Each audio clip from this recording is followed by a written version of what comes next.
Akta Anti Lompat Parti perlu ditambah baik kelompongannya bagi mengatasi kejanggalan yang berlaku apabila 4 ahli Parlimen Perikatan Nasional menukar sokongan terhadap kerajaan perpaduan.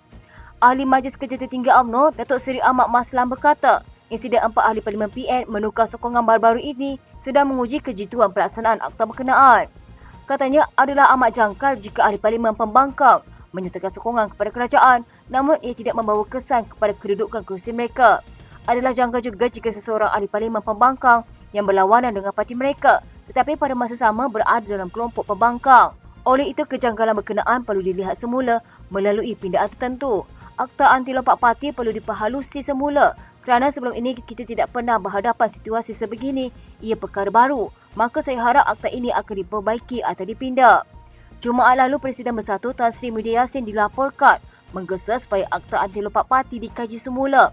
Berikutan terdapat kelemahan susulan tindakan 4 ahli Parlimen parti itu yang menyuarakan sokongan kepada Perdana Menteri namun kekal bersama parti. 4 pemimpin terbabit ialah ahli Parlimen Kuala Kangsar, Datuk Iskandar Zulkarnain Abdul Khalik, ahli Parlimen Labuan, Datuk Suhaili Abdul Rahman, ahli Parlimen Gua Musang, Muhammad Azizi Abu Naim dan ahli Parlimen Zeli Zahiri Kecil. Ditanya bila waktu sesuai untuk penambahbaikan akta Anti Lompat Parti itu, Ahmad yang juga ahli Parlimen Pontian berkata ia boleh dilakukan pada bila-bila masa. Katanya semua akta termasuk perlembagaan boleh dipindah pada bila-bila masa jika ada keperluan. Ahmad yang juga Timbalan Menteri Kewangan 1 berkata, penambahbaikan serta pindaan terhadap akta Anti Lompat Parti itu juga penting bagi mengelakkan kejanggalan berlaku antara ahli Parlimen yang menukar sokongan peserta parti lama yang dinaungi. Katanya adalah amat janggal apabila ada ahli Parlimen tidak bersetuju dengan kita parti tapi kita tidak dapat pecat dia dan hanya boleh digantung sahaja. Ini kerana memecah ahli Parlimen yang menukar sokongan akan menyebabkan parti berkenaan kehilangan kursi dan pilihan raya kecil perlu diadakan mengikut akta Anti Lompat Parti. Ramai dalam kalangan ahli Parti Peribumi Bersatu Malaysia tidak lagi mempunyai keyakinan parti itu mampu bertahan sehingga pilihan raya umum ke-16. Pemimpin kanan yang enggan namanya disiarkan mendakwa situasi itu berlaku susulan siasatan dan pendakwaan terhadap beberapa pemimpin parti yang dikaitkan dengan kes pengubahan wang haram Jana Wibawa.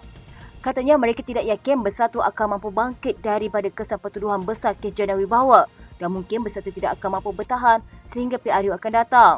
Susulan kebimbangan itu juga, sumber yakin ada 5 lagi ahli Parlimen daripada Bersatu akan mengisytiharkan sokongan masing-masing terhadap kerajaan perpaduan pimpinan Datuk Seri Anwar Ibrahim dalam masa terdekat.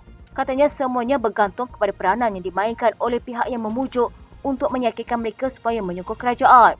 Beliau mendakwa tindakan menyokong kerajaan perpaduan bukan sahaja akan membabitkan dalam kalangan ahli Parlimen. Katanya sebaliknya ada ahli Dewan Undangan Negeri, ketua-ketua bahagian dan yang memegang jawatan dalam sayap juga sedang menunggu masa untuk menyatakan sokongan terhadap kerajaan. Berdasarkan maklumat yang diterima daripada ketua bahagian dan ahli Bersatu yang lain, kebanyakan ahli dan segelintir pemimpin Bersatu sudah mula mengatur langkah untuk menyokong kerajaan.